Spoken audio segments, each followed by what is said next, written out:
Hi students, வணக்கம். இப்போ என்ன பார்க்க போகிறோம்? இயல் 3 எடுத்துக்காட்டு 7 என்ன கொடுத்துருக்காங்க? மணிமேகலை 25,52,500 ரூபாய்க்கு ஒரு வீட்டை வாங்கி அதை சீரமைக்க 2,28,350 செலவு செய்தார். அவர் அவ்வீட்டை 30,52,000 விற்றார்.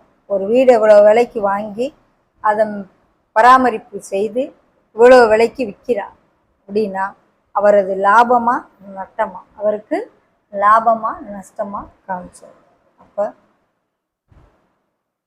வீட்டை வாங்கிய விலை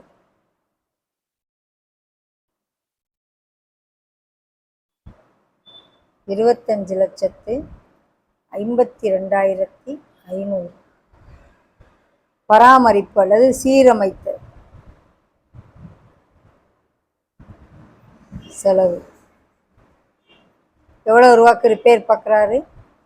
2,28,350. அப்போ வாங்கின விலையும் அவர் செலவழித்ததையும் கூட்டினா தான் அடக்க விலை வரும். என்ன விலை வரும்? அடக்க விலை.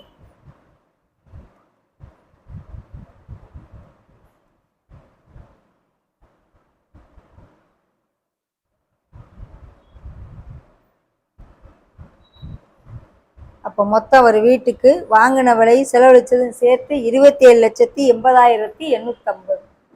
எவ்வளவுக்கு விற்கிறாரு? 30,52,000 விற்கிறாரு. அதிகம் தானே? விற்பனை விலை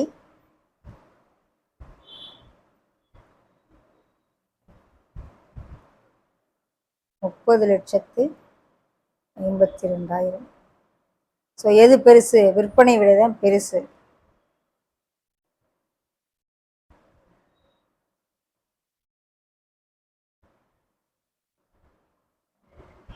அப்போ லாபம்.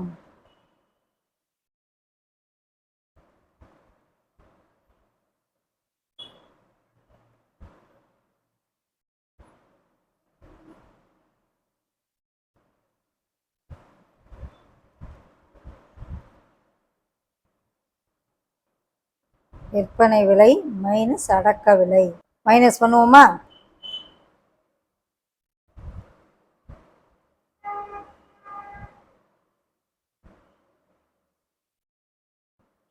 பெரிய நம்பர்னால கவனமா சம்பணும்.